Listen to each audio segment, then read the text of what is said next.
Hello, and welcome back to Closings and Cuddles.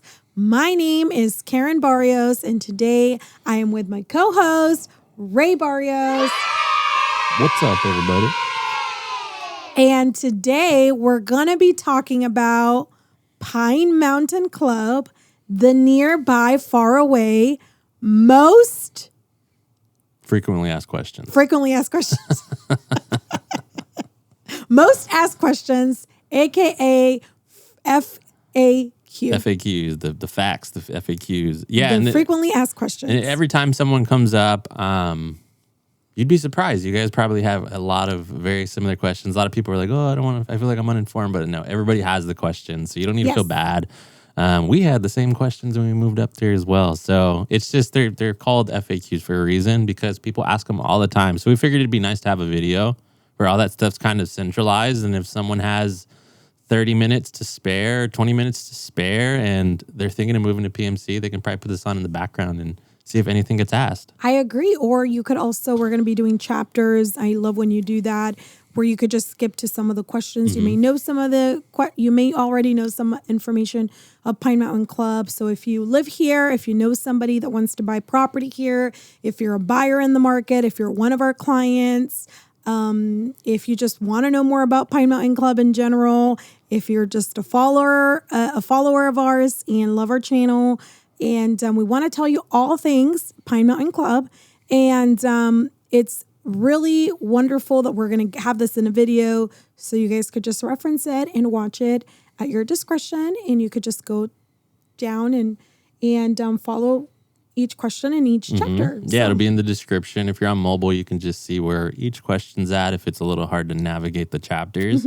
But yeah, Karen and I, we did like we have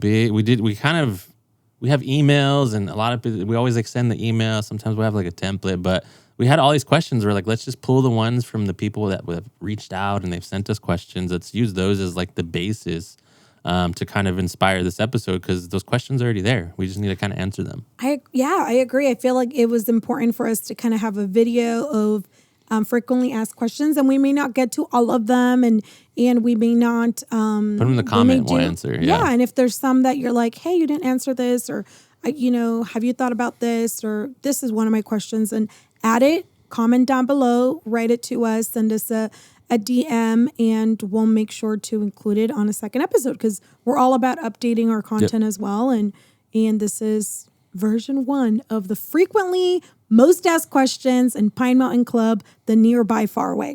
So I'm going to start off, and then we're going to go one by one. I know we have a lot, but one of the most frequently asked questions, and we may go back and reference our notes, and is Pine Mountain Club a retirement community? That's a good question. That is a good question. There's a bit of a stigma. So Pine Mountain Club, if you didn't know, was formed in 1970s, and primarily it was a vacation and retirement area. Over the years, the community has grown and evolved from to now a full-time residence, and who commute to surrounding cities, are self-employed, a lot of entrepreneurs, a lot of hybrid. What do we name Pine Mountain Club this year? It's the hybrid heaven. The hybrid heaven of 2023. And so many properties are just weekender, part-timers, vacation. So there's still a big population of people who just own a vacation home and come once in a while. And then there's those that, of course, live here full-time. And there's a good portion of those that live here full-time that work from home, another portion that commute, and some others are just enjoying their retirement. So there is a little bit of everything, but it has evolved from just originally in the 1970s being a vacation retirement home to now being a full-time young family, young, couples, professionals community. Right. Cool. Yeah. So we can I guess we could jump into PMC questions, because I have some semblance of an order now that I'm looking at this. But does PMC's been there, it's founded in the 70s, right? So is there currently and we know this because we've actually had episodes on this specifically, but is there currently an HOA? This is the question verbatim. Is there an HOA fee in Pine Mountain Club, California? Well, I think that's actually two great questions. And that was one of my questions. Is there a HOA, and is there an HOA fee? Mm-hmm. So is there an HOA? No, there is not an HOA. Yeah. We have a POA. Property. POA stands for Property Owner Association, and it's a system of governance. It's a system of governance that is necessary to help keep Pine Mountain Club functioning smoothly and maintain peace and tranquility. To all the diverse members, the Pine Mountain Club Property Owner Association includes a staff and a board of directors. It utilizes a series of documents that define rules and practices that must be followed in managing the community and its facilities. These documents include articles of incorporation. So it is an incorporated community, the Property Owner Association. And there are covenants, conditions and restrictions, commonly known as CC&Rs, bylaws and association rules, which include an environmental control code. So there is a POA, a Property Owner Association, that is a lot of people say, is there an HOA? That's the question. That's like the but common really, term. The answer is not a HOA, but yes, a POA. And the third question, and does Pine Mountain Club have an HOA fee or dues? And the answer is yes, we do have a yearly assessment. And again, it's not an HOA. We're a POA, Property Owner Association, but there is a yearly assessment. So do you remember what the yearly assessment is? It was just raised. I don't, but you do, thankfully. Well, it was $1,788 in 2022, but now that we're in 2023, it was recently increased to $1,928. So it is due every 1st of July, and that assessment is paid in one lump sum to the association unless you make other arrangements. Right. And you can call them for that information. Cool. And I think in line with that question, unless you have another one, do you have another question? I do have another question. Go ahead. Shoot. So in regards to PMC, POA, commonly known, or most people refer to it as an HOA, what are the association rules? Like, who determines association rules? So it's the board. Yeah. So they do have a governing docs like committee, and then that committee will kind of build out how those laws should be structured. And then the board of directors will inevitably vote on it. Occasionally, depending on what it is and how it's structured, then the whole community will vote on it. We're actually in the middle of elections, and there's actually some rules that the community gets to vote on. But a lot of times those votes do just come straight from the board of directors. And then every year they're kind of evolving and voting to like ratify things based off of like the way it's worded, or maybe things just kind of change over time. But yeah, all that stuff is built by our wonderful board of directors, general manager. All those people kind of work together to form our docs. Yeah. So like I mentioned, the Property Owner Association, so Pine Mountain Club Property Owner Association consists of staff. So there is actually paid employees that our assessment pays for. And then there are individuals who volunteer their time, such as the board of directors, the PMC board of directors. And they essentially are the ones that outline proper uses of the association properties, and they keep essentially the association documents contain a long list of general rules, like you said, animal control procedures, rules for filming in Pine Mountain Club, traffic regulations, proper use of clubhouse and outdoor facilities, election rules, and more. So the board really does have a big job, and every board member is essentially volunteering their time. And within every single board member also have subcommittees, so you can be involved in subcommittees. Getting ahead of myself, but the question was, are there association rules? And the answer is yes, there is. And we just gave you a little bit of context so you could understand where those rules come from, who passes them, how they affect you as a member. Right. Yeah, that's good. So that one's probably, a lot of people usually don't care about how it runs, but we do think it's good color to know where you're moving to. Yeah, I think when people ask that question, like, are there association rules? I mean, it's a given if there is an incorporated like an HOA, there's rules that you have to follow. So I think that's kind of important. It's a good one, yeah. To kind of address and pretty frequent as well. Yeah. So another good question in line with that. So what does that PMC POA offer you? It actually offers a lot. It does offer a lot. And so are you talking about the clubhouse, or they just say prime? Yeah, so they just wanted to know what Pine Mountain Club offers. So when you move into the community and you're paying amenities? Your dues, what comes with all of the $19.28 that you pay for the year? So I'm going to alter that question. Alter it. What does Pine Mountain Club offer, such as amenities or the clubhouse? And because I think that just puts a little bit more color to that question. Yeah. And Pine Mountain Clubhouse consists of, we have a couple of things. We have the Condor Cafe. Yep. Which we love. We love to eat at the Condor Cafe. Yeah. Apparently it's losing a ton of money, which they're working on trying to find a solution, which I think would be a cool solution that they kind of proposed, or some of the new people that they're voting in proposed. Yeah. So they're thinking of potentially gutting the current facility and then renting that to a company that would operate it, just lease the space and then operate their own restaurant, which I would think would be a great idea, because right now it sounds like they're in they're significantly in the red, and we're kind of fronting the bill to keep the Condor Cafe up. I do love the Condor Cafe, but it would be cool if we had a profitable business operating in that space. I think it would be good for the community. Right. So we just listened into the Meet the Candidates. It was the Meet the Candidates. Yeah. I think it was a week ago, 2 weeks ago. It was like a week and a half, 2 weeks. A week ago. Where recent. Again, like my husband mentioned, there is an election this year for 3 seats in the board of directors. And again, complimentary job. Thanks for serving and volunteering your time. And I know it's not an easy thing because there's so many members and there's so many different desires and points of view and needs.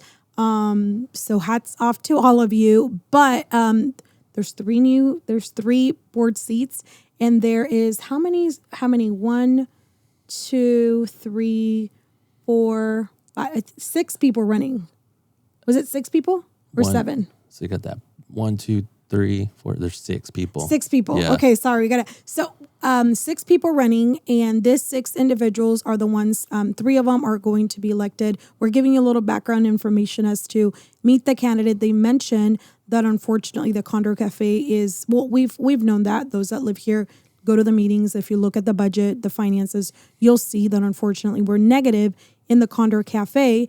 But they are looking into different possibilities. Yeah. One of the possibilities is potentially leasing that space to a profitable business. Like if La Leña wanted to move there, or, one of the other bigger restaurants or a newer restaurant wanted to plant there and lease that space. And then they did that in the past, and it was very profitable. Mm-hmm. I mean, we weren't living there back in the day when that was running, but they said it was very profitable. So some of the amenities that come with it, again, you don't eat there for free. The space is there. Yeah. The property owner association dues that you pay every year, the assessments, pay for the employees to run this. Exactly. So not free food. Yeah, there's no free food. But the Condor Cafe is, the Condor room, which is multi-purpose rooms, and the cocktail lounge, the recreation rooms, the environmental control office. Mm-hmm. They're the ones, we're going to touch on that. They're the ones that do all the permits, construction. The patrol office, they are AKA security. We'll talk a little bit about patrol. And the pro shop and gifts, which is mainly for golfers, enthusiasts, where there's apparel that's sold, where if you want to check in and play any golf, rent any equipment, that's there. And the business office. The business office is essentially where the general manager and the staff that runs the PMC POA are. There is also an ATM machine that's located in the clubhouse lobby, for those that didn't know. So, cash, and some of the, there's a variety of so that's actually I guess that would be the business aspect. Yep. The recreational amenities are as follows, and they include the recreation room with the small library. Mm-hmm. We also do have the golf course. Golf course for golfing. Is a fave for everybody loves golfing. That visit. And the equestrian center. If you didn't know, The equestrian center essentially is a boarding facility for horses. So if you're a horse enthusiast, if you have a horse, if your kids want a horse or a pony, I don't know about pony, actually, I got to check in. But if you want, I've never seen a pony, but I'm thinking if they house horses, maybe they house ponies too. And the equestrian center is behind the golf course and very near to the clubhouse. So we do have an equestrian center. The fees are not that much, right? I'm not a horse. I mean, I don't have that kind of bread to buy a horse. But comparable to what I hear other boarding facilities. I heard it was discounted just because you're paying part of your dues to keep that facility open. So yeah, it is cheaper. We do have an updated swimming pool. Brand new pool. That was, that it is seasonal. So it just opened. Yeah. Yeah, it just opened. We also do have tennis courts, and the tennis courts could also be used as pickleball courts. And we have basketball courts, beach volleyball. How do you say that? The courts? The nets? No. How do you call this? Oh, bocce ball? Bocce. I was going to say bocce ball. And is the Latina in me, my English second language in me. But yeah, bocce ball, and the other side by the park, and a couple more things. So yeah, there's a bunch of stuff here. Yeah, it's a lot, and of it's all maintained pretty well. Also, oh yeah. So one question. So it's follow up to that. So there is this. So explain is there security, and what is Pine Mountain Club Patrol? And you kind of touched about it really briefly. That's actually a really great question. So a lot of people, because sometimes the listing agents or in the MLS, it only allows you to put like security or like not a lot of it's just like a box. So you check. I most agents check it because there is a level of security, but I want to help you understand what the Pine Mountain Club Patrol is. So PMC Patrol monitors the safety of the community by patrolling the neighborhoods and responding to calls by members. Our PMC Patrol is not a law enforcement agency, so that's important to know. They're not cops. The patrol office is located in the clubhouse and opens, this is the best perk, 24 hours a day. That's right. 7 days a week. During non-business hours, the patrol office may be locked. However, the patrol staff members can be reached by phone for emergencies requiring assistance or response from Kern County Sheriff's Office. Call 911. Yep. So again, they are not law enforcement. The patrol, when you see those men that most of the time they're men, some women as well, and that look a little bit more intimidating. They're patrolling. If there's a truck and there's some lights and you're like, oh my gosh, is this the cops? It's not law enforcement, but they will enforce and they will make sure that they're patrolling the neighborhood and responding to calls from members. Like, for example, if there's a bear in your house, if there's, if you have an emergency, most of the time patrol will show up to the scene to be of any assistance. Make a report, or if there's any suspicious activity, if you see anybody, peeking into your neighbor's yard or their house and that they don't live there, they'll check or in for you. Town, you could definitely give them a call. Call them for bears though. They have we called a guy for a bear once, and he came with this pepper ball gun, and he was like, "Tell the story. What happened is you broke into our neighbor's house. Our neighbor unfortunately left the window open, and the bear went in. Bear went inside, and the neighbor I remember calling the neighbor saying, "Hey, are you in this weekend? Because I know they don't live here." I'm like, "You don't, are you? Is everything good?" Because I remember seeing their lights on, and then they were like, "No, we're not home." And I said, okay, do you want me to go check? Everything's okay in the house. And then as soon as we pulled into the driveway, I knew it was a bear. Yeah, the window, the screen was on the floor from the outside. So then we call patrol. And I'm like, man, I don't want to go in here. And this guy was fearless. He's fearless. He's just he got his little pepper ball gun. Climbed through the window. And then he got through the window, and I'm like, I'm glad I'm not like that guy. Because I was wearing my chanclas, I had my sandals on and my shorts. I'm like, I'm not prepared to face off with a bear right now. It was late at night too. And he walked in, he had his flashlight, and then he went downstairs. I'm like, who is this guy? I know. So they're a proper patrol. They are, but I'm sure there's some level of training. If you want to know more, you could call the association if you're looking for a job and that's something more you're used to. But They do have phone number and email and a lot of the information too. There is a welcome packet too I can send to you guys if you want more information on this. But that's good. So let's just stay with the PMC stuff for a minute. So who's in charge of permits for any construction in Pine Mountain Club? That's a great question. Very important question, especially for buyers, soon-to-be buyers, someone looking to move here. That's probably the number one question for us real estate agents. Always. Well, one of the top ones, the Environmental Control Office. Yes. And they are also, they're staff members employed by the Property Owner Association. And so that's part of where your assessment goes to. The Environmental Control Officer is an employee of the PMC POA charged with enforcing the Environmental Control Code with the goal of maintaining the quality of the environment and the value of the properties, which is amazing. Yeah. So anytime, let me finish this. This includes, but is not limited to, construction, issuing permission for cutting indigenous trees. Yep. And adding a structure, right, like an ADU, a carport, a garage. Anything that's bigger than, I think, 250 square feet or something like that. Any fencing as well, That's for your dog. Anything. Any fencing, sorry. Any fence. For the dog runs? Little dog runs. Yeah, that's what it's called. Yeah. Solar, if you want solar energy. Anything. If you got to pick up a hammer or a drill, you got to get a permit. And painting. Yeah. Contact the EC control office for any questions and verify permit requirements. Yep. Some things may not need permits, some things definitely do.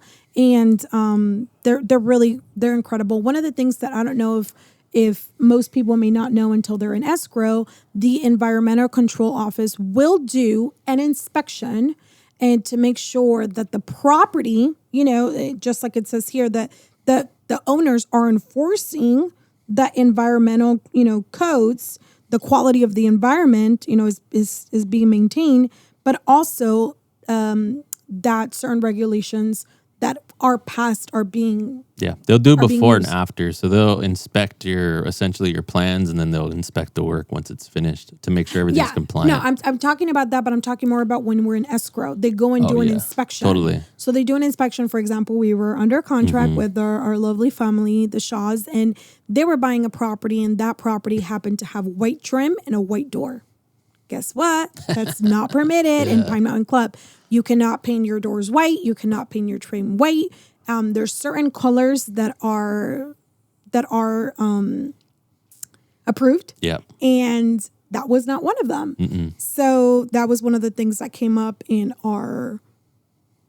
during the inspection that they did before buying the property. Right. Again, the buyer was notified that this was something that had to be changed. They wanted to paint the house anyway, so it wasn't a big deal, but those are just little things to think about, right? Sometimes somebody may say, well, I want to paint my house yellow. Well, the environmental control office is going to have a say if your house is painted yellow. And it's a gamble because I've seen some odd colored houses. Like there's some black ones, and I know that's not an approved color. Yeah, some are really dark, so I have to get really close because I know one. I just recently went to one, and it's almost this really, really dark green, and I wonder if they got it approved. I'm not sure if they did. No, there's a book inside the thing, so I know some people just do it.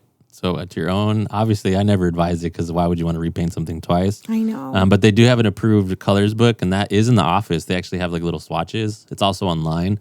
But always check in with your EC with the EC office to make sure that what you're doing is good to go. Because you could save yourself a couple $100 or a couple $1,000.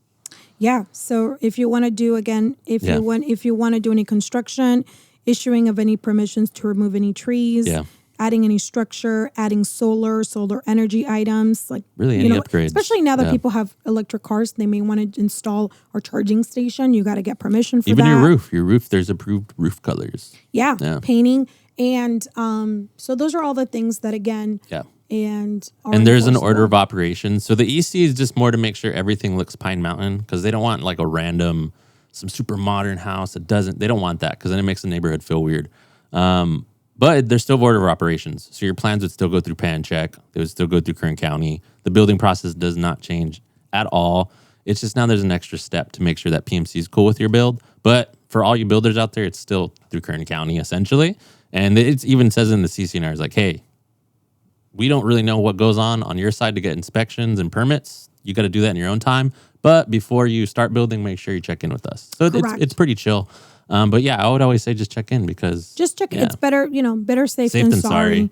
And so I hope that was a good question. That was a cool one. And do you have any? I have a couple here. I think the next one that I see here is, where do I throw my trash? Yeah, I have that one too. Is someone picking it up in front of my house? Yeah. So unless you're in Penon Pines, then or Fraser Park, then no. Some areas, yeah. Yeah, some areas of Fraser Park. In Pine Mountain Club, we do have a transfer site, and that is another amenity that we pay for with the PMC POA. But it's just a big trash facility where they compact trash. It's sorted. It's all sorted. They'll break down your cardboard and they'll bale it. They'll bale everything. They have places for you to separate all your glassware and your plastics. So you have to physically get your trash on a Tuesday. I don't know. Whenever you're ready to take your trash out, you have to drive it to that facility. Doesn't matter where you live on the mountain. It's no more than like 5 or 7 minutes. The longest, most people, it's like 2 to 3 minutes away. Mm-hmm. So you got to take your trash. You take it to the transfer site. You go inside. You throw it in this big crusher.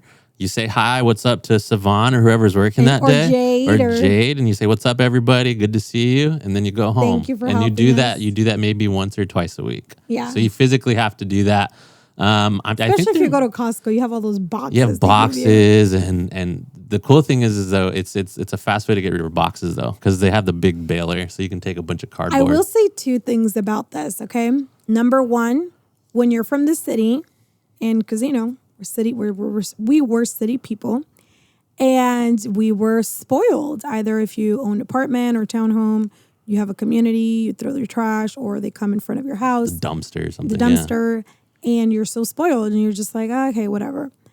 I will say that I like this better. Yeah. Like, I know it's a little bit more work. But it forces you to get rid of your trash. I will say that my house smells better. I don't have to have this big, ugly trash can. The gray can. The one thing that I would always hate is like opening it and it's like nasty and there's worms at the bottom because the trash has been there for like 3-5 days. So the fact that the transfer site is here, just... You know what I mean? Those big ones. Those big ones that your parents have, like our parents have, the ones that you push. Like the ones for the Bakersfield house. I've never seen worms in somebody's trash. I don't know if you open it and all the way at the bottom, if you have a ton of trash. There's worms. Well, I don't know if it's a family of 10. It's gross. Yeah, those big the cans are gross because they stay for a week. It gets like sticky and it's like black and it just smells and you got to lift it and it's like and then you have to put the lid down and then you get the whiff of smell and you're like, oh, like that's gross. So I love the fact that we have a transfer site because it forces you to recycle. It forces you to, throw away your cardboard and you don't cheat like some people in the city do where they add it to the recycling and it's like. It's all trash. It's all trash. You guys know what I'm talking about. Don't play innocent. The green can just has trash and cardboard in it. There's I know, no or the green one or the blue one. Yeah. And so that is the transfer. So that's the trash situation. I wanted to add the one thing to the transfer site. So the transfer site is conveniently an amenity offered to members and their guests to dispose of household trash, recyclable household batteries. Oh, the most important thing in the transfer site, I will say, especially because we live in a high fire hazard area, is like charcoal, cold ashes. Yeah, do not throw your trashes in the dirt or in the backyard. They actually have a big bin designed for ashes specifically, and they will inspect them. You need to make sure they're cold, so don't get your hot ashes and expect because you'll start a huge fire over there. Always it's good to have 2 buckets. So like have one bucket with ashes setting and then an empty one. Yep. And then let that one cool down, fill that one up, take that one once it cools down. So I usually have like 2 buckets in circulation or 1 bucket, but I let the ashes cool down in the fireplace in the wood stove. But yeah, they treat that serious because it's a really big fire. I know very some people throw it outside and it's like they don't think anything of it, but you're asking for a fire if you do that. So they do have a charcoal disposal place, and that's also at the transfer site. That is So I wanted to bring that up because most people that live in Pine Mountain Club, this is a 4-season community. So you have either a wood burning stove, you have a pellet stove or a fireplace, or a combination of all those. All of which independent, produce ashes. And they produce ashes and there's a way of doing it. My husband takes care of that. So yay. But if you have to take care of it at your house, make sure they're cold, take them to the transfer site. There's specifically an area where it says ashes. It's gray, yeah. And you can say, can you inspect them most of the time? They'll touch it or whatever. And then you can dispose of them. Mm-hmm. Don't go do it behind your house. Oh, I live by the green belt. Let me just put it over here. And don't do that. Like, don't do that. Like if you Google it, it says it's good fertilizer, but don't do that. It's a no-no. Yeah, whoever does that is They're crazy. They're crazy. So cold ashes and other items in lieu of, driving to the waste disposal transfer site in Lebec. Okay. Why do I want to bring this up to the transfer site in Lebec? Just because it's a transfer site, that doesn't mean you can throw away all of your trash there. Yeah. For example, like a mattress or something. A mattress, for example, a dining table, for example. Old fridge. Old, refrigerator. Water heater. There are certain areas, like there's an electronic space for like smaller electronics. But if it's bigger than, you have to drive all the way to Lebec, which is not that far, 20, 25 minutes. And, depending on what you're throwing away, go online to look at what Lebec's regulations are. And that's good. The transfer sites includes a separate green waste area for yard cutting, but not obnoxious weeds. So why is that important? Do you want to bring that up as well? Yeah, there's this invasive, I don't actually know the name of it, but there's an invasive weed species that has made its way into Fraser Park. It kills like trees and stuff. So they try to abate it. There's more information in this the EC manual, but there's a couple invasive species that if you see it on your property, they'll give you like yellow bags to throw it away, and you throw it away in the transfer site. But yeah, there's a green waste. Typically, they just want the native plants going there, and there's a couple invasive species they prefer if you threw away in the trash. Yeah, but this little area too for the separate green waste is important because every June 1st in Pine Mountain Club, Fraser Park, we are required to do lot clearance. Okay, so that's kind of a frequently asked question. So I guess I'm just going to include it in here too. I don't think we have it in our list, but do we have to clean our yard? Absolutely. Yes. Yeah. So every first June of every year, we are required by law. This is not a Pine Mountain Club or Kern County. This is really a state mandated rule that we need to clear our space, and we need to create defensible space for any fire and do fire hardening. Fire hardening is what that is. Like we need to prepare in case of a fire. Yeah. So there is a specific green waste area where you could throw away all your dead bushes, brush, leaves, and they'll cut it up. Mm-hmm. Yeah, and make it into mulch. And you can actually pick up that mulch. Put it on your house. If you want. So I guess we're getting into like kind of lifestyle terrain, but this is a very frequently asked question. Okay. Where do I pick up my mail, and does Amazon deliver to my house? Ooh. I always get that question. Does Amazon deliver here? So we'll start with the first part of the question, which is again, where do you pick up my mail? So we do have a local post office, a USPS office. It's like a satellite. It's not official because if you search for it, it's not there, but it is like a official satellite location for the USPS. Yeah, if you go to Google Maps, it will come up. Like it has some reviews. But USPS doesn't recognize it for whatever reason. It's weird. Yeah, like if you wanted to buy a post office box from the website, you couldn't. Yeah. So it is in the village in the Pine Mountain Village Center, and it's right by base camp and the community church, right by the park. And when you are a member, when you are an owner, or even someone that leases in Pine Mountain Club, and you live west of the S-curves. Mm-hmm.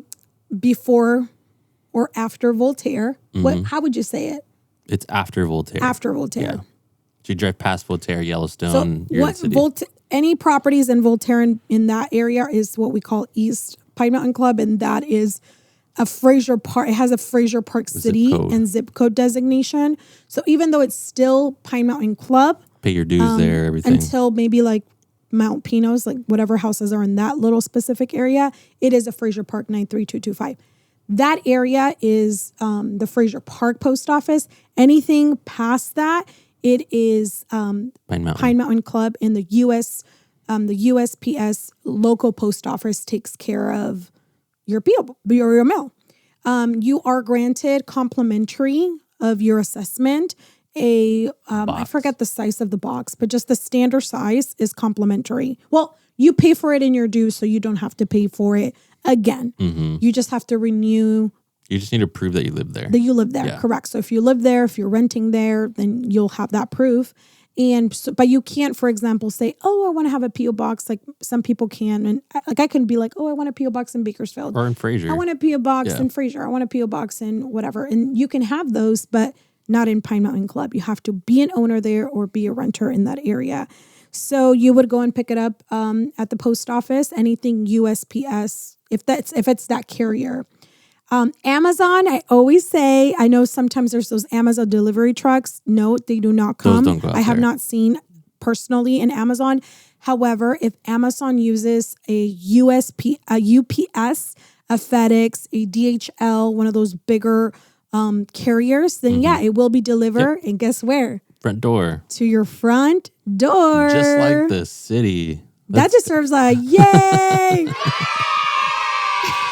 Yeah, so front door, no different. It does take, I will say this, the 2-day prime, get that mess out of here. It's not going to get there in 2 days. In PMC, it does take about, if it's 2-day prime or even if it's overnight prime, it still takes about 4 to 5 days to get there. But it's still relatively fast.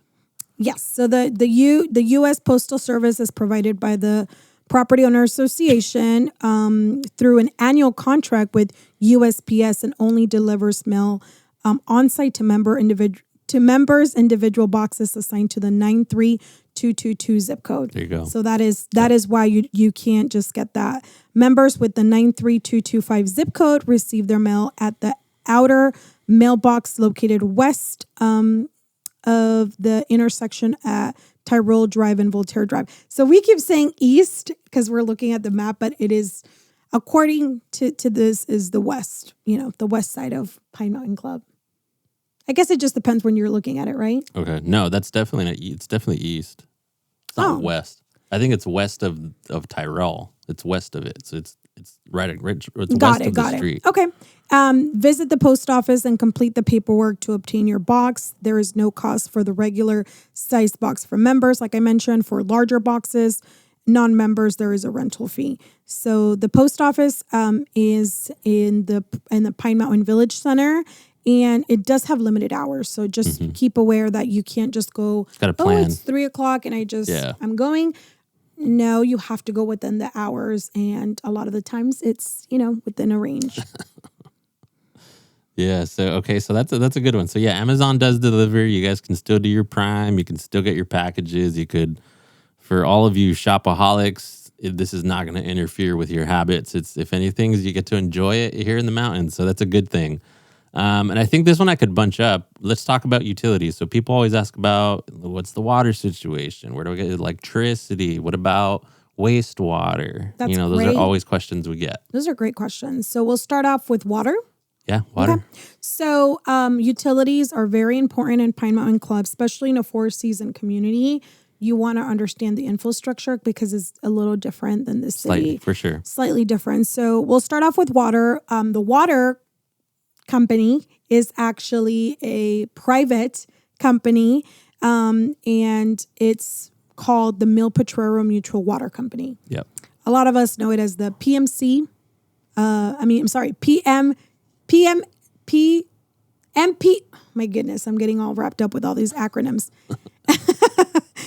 MPMWC. Yeah. So the Mil Potrero Mutual Water Company is a mutually owned water company, and as such, each parcel lot in PMC, that means each property owner, not renters, owners in PMC hold a water share, and each owner is a shareholder in the water company. Yeah, and this isn't like this is like a literal, like when you buy your house, You get a little certificate. You get a certificate. It looks like a little graduation certificate. Like they found a template or something on Word, Microsoft Word. And it says like 1 share of Mill Potrero Water Company. And I thought it was funny. But you get 1 share when you buy your house. And that 1 share just means you own part of the well system that's up in the hill. Yeah. In real estate, we call it real property. It runs a pertinent with the land, meaning you can never separate that 1 share. It's always going to be joined with that parcel. So you can't share. You can't sell your share. You can't say, oh, we're going to give this. It's like I own my house, but my cousin owns my water share. You can't do that. No, you can't do that. It's always at the house. It's whoever is on title. So if it's your living trust, if it's your LLC, if it's you and your husband, if it's you as a single person, when you buy a property, then that is who owns the shares as well. But it's cool. I'm like, heck yeah, man, I got a share. I might put it right here. Like just frame it and put my 1 share of Mill Potrero Water Company. I will say that the assessments to the water company pay for the operation of the company, which includes the following, but not limited to maintenance of wells. So the water, because we're so deep in the mountain, it comes from wells. We have wells. It's all well water. It's all well water. We have pumps. It's all super hard too, so you'll need a water softener. Otherwise, all of your faucets and fixtures will get ruined if you don't have a water softener. We'll have this residue. FYI, yeah. Correct. And tanks and the running of the administrative office. We appreciate you, Mary Banfield. Yep. We know Mary and some of her staff, and they're just always so helpful. Yeah. The assessments the assessments are every quarter. So you do get 4 assessments, just like you get 1 yearly assessment from the POA. For the water company, it's 4 yearly, and you're essentially in a tier. So everybody is going to pay the base fee, which let's say is X amount. I think it's like 100 and some change, 100. I always forget, 100 and some change. And then depending on your usage, then of course, that's going to mean you pay 200, you may 300, whatever your usage is. You're only allowed to water plants 2 days out of every week. And if you're in an even number, you do certain days. If you're an odd number house, you do certain days. But again, I think it's Tuesday, Thursday. So I think odd numbers are like Tuesday, Thursday, and then like even or Saturday, Monday, Wednesday. I have it on the fridge. I always forget, honestly. We have it in irrigation system, so it just does it automatically. But one of the things I will say is, remember, the assessment, it's not $100 per month. It's $100 per quarter. So every 3 months you would divide that water bill. Yeah. And so that's for water. Do you want to talk about electricity now? Yeah, I'll talk about that. But with water too, like it sounds fancy, like, oh, you're a shareholder, but it feels no different than having like a water bill. They just charge you and you pay it. You don't ever notice that it's a well. Like you have it doesn't feel any different. And then for those families that want to know, like, is it drinkable? What, what's the testing? If you go to the online. Yeah, they have all the info. mpmwc.com, you can find all the information. They're very transparent, and you can call, you can stop by the office, and they'll answer your questions. And it's because it's a board, so it's lots of transparency. You could ask them really any question, they'll answer. Yeah, we do have a board that we elect as well for the mutual water company. The guy that runs because it and everything. It's just like the board of directors. It's owned by the PMC by the PMC people. Correct. But electricity. So I'm pretty sure in Santa Clarita they have Edison too. It's Edison. We don't have some fancy Southern California Edison. Yeah, we don't have some fancy or random rural electrical company. It's just SoCal Edison, and they actually do a pretty good job of maintaining the grid when there is power outages. They're usually pretty quick to fix it. So I'm super grateful for our Edison guys that service the mountain. I remember back in 2020, there was a lot of outages that summer because they kept fixing There's a lot of maintenance. Yeah, there was a lot of maintenance in 2020. There was probably like 4 But they're good at, they would always let you know. It was never just like, oh, power's out, sorry. Like there's always advance notices. I agree. And they would say, they would give you vouchers for you to go to Stater Brothers or wherever. To get ice. And get ice, most people, we recommend you get a generator. We have a generator at home, and we just prep. When you live in the mountains, you have to prep. You have to kind of get into this mindset of like self-sufficiency, not like the world's going to end type of self-sufficiency, but just, you can, but it's just be prepared. So Southern California Edison, very consistent. We've never really had an issue. I think we had 1 or 2 or 3 power outages this winter during our biggest blizzard. Yeah. But outside from that, it's been consistent. this weekend they were fixing things in Fraser Park. We saw a ton of bikers, but they were fixing. Oh gosh, dude. Yeah. So we'll talk about let's not, we're going to go to, there's like a ton of bikers this weekend. They were just like, and I thought, they were going to Mount Pinos. No, they were going to PMC. Oh yeah. They were going to PMC. We're going to have a segment called like things that grind my gear. That grinds my gears. It's just really, we're not against bikers at all. It's just when it's a two-way when it's a two-way highway in Pine Mountain Club and the roads are so, and there's blind corners everywhere. There's blind corners. It's just a little dangerous, but let's go to utilities. So we talked about water. We talked about electricity. Propane. There's no gas. Yeah. So let's talk about gas. Let's talk about heating because a lot of people, I think propane, and then we could talk a little bit about heating sources, but propane is so important. What is propane? Most people have had an experience with propane when you're cooking in the barbecue. Yeah, outdoors. Your parents may have a barbecue. You may have a barbecue at home and you buy these little tanks at Food for Less or at there's actually not that many Food for Less. That's what am I saying? No. Food for Less, Costco, Stater Brothers, wherever. Gas there's station. like the little ones that are, how big are they? How big are those tanks? They're like 20-gallon tanks. 20-gallon tanks, and they're like $25, $30. And you plug it in to your stove and then it lights up fire. So, and it may have that unique smell, and you're like, it smells odd. It smells a little. It smells like there's a gas leak, but it's not. It's just the odor. The way that propane smells. And so Pine Mountain, because we're so deep in the mountain, we absolutely gas lines don't run that far. Correct. Yeah. You need to have propane. So everybody has these big 250, 500-gallon propane tanks, and they're filled up periodically. And same, you can kind of do it like a traditional gas company where you just pay for what you use, and you kind of pay every month. You pay a little, and then whoever your provider is, there's a ton of them up there. We won't even try to name them all because it's not just one person. You actually have a ton of options. Yeah, I'll just name a few just for those that may want to know. There's Western Propane. Western. There is Amerigas. Amerigas, that's what we have. There is Suburban Propane. Suburban. There's Delta. Delta.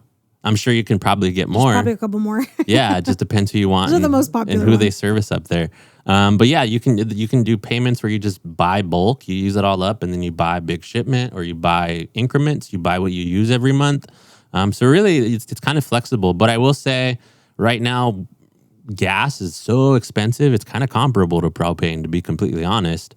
So before, historically, propane costs more than natural gas. But right now, for whatever reason, natural gas is really expensive in the cities. So your costs might not even be offset that far.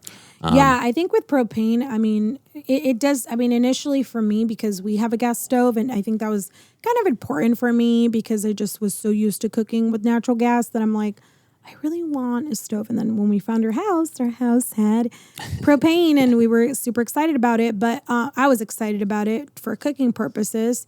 But it did at the time. I mean, our stove was a little old, so maybe it was a little bit of that. That stove's gross, man. You keep wanting a new one, but I'm like, no. But we're going to get a new one. It's just workable. And my husband's just, I'm practical. He's such a practical guy. And it works. And it does work, and I don't mind it. It doesn't look that bad. It's just old. And then when you start it, because the pilot takes a while to start, it's like, and it's like, boom. Because it just pops and it starts. We do need a new one. But yeah, we do need one. But so that specific stove, I had to get used to. Not so much the burners, but more when I was turning on the oven. Yeah. Because the propane smell. But I think once you kind of get past that, I mean, it's just you don't notice fine. it. Yeah. So propane is used for a couple things. It could be used for your kitchen stove, which if you just use that alone, just your stove and it won't water heater. If you just use those things. Yeah. If you have a propane water heater, not a tankless, but a water heater, if you have a stove that is, regular propane. Stove, yep. And then if you have heating that is, propane, for example, the wall heater units, or if you have a central heating, ducting furnace, and we call it forced air because it runs out of propane, then you'll be using propane quite a bit if you use all of those at the same time. If you use a combination of them, if you use one or two here, of course your water heater you're going to use because you don't want to take cold showers. Your propane, you have to cook, so you're going to use that. Yeah. The big money spender for propane here is your furnace. So if you use it a lot, ooh, yeah, boy, those things are thirsty. Then you'll spend a lot of propane. It just kind of depends on how quickly. I mean, if you're going to have it running during winter from like 5 a.m. to like the next 24 hours, then of course you'll burn through a tank before the end of the winter season. But if you turn it on, turn it off, use your wood burning stove, use your pellet stove, and that's why heating is important, right? So you do have one of the big amenities is propane. What can propane help and what can propane be used for? You have your stove, you have your wall furnace. Or your furnace, and you have also your, oh my goodness, I was going to say one more thing. The furnace, the wall heaters? Oh, your water heater. Water heater, yeah. And if you do also have a heater, like a gas, a propane heater, some people do, then you'll have that. If it's connected to your outdoor barbecue, if it's connected to one of your heaters inside, they'll use propane. But for the most part, people use a combination. We use a combination. We have, propane. With stove and heaters. Yeah, we have heater and we have, of course, wood burning stove.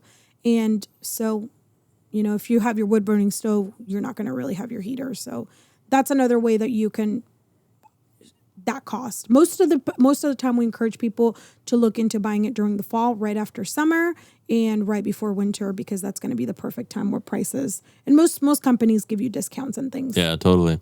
So that's kind of like the utilities things, but I will say this, we might have to plan a part 2 of this video because this one is running a little bit long. How long is it? We're at 54 minutes. Wow. So Karen and I have recently learned that 2 of our cameras are finicky and they'll well, let's stop here and then let's do part 2. They'll overheat. But yeah, so we definitely want to do a part 2 because there's a ton of questions. And we'll see how this one performs or if anybody has specific questions. We got to cover internet, though. We didn't cover internet. There's a ton. So let's close out with internet because that's a big one. And then we'll just close out. Internet. There's going to be like a part 2, part 3 because there's so many questions I get asked. So internet, there's a couple of providers. There's Starlink, there's Zito, there's Fraser Mountain.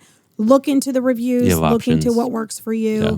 And I think that's basically all the utilities, right? Are we missing anything? No, we got water, electrical, internet. Septic. Thing, septic. Yeah. So septic is, because we're so deep in the mountain, very similar to propane.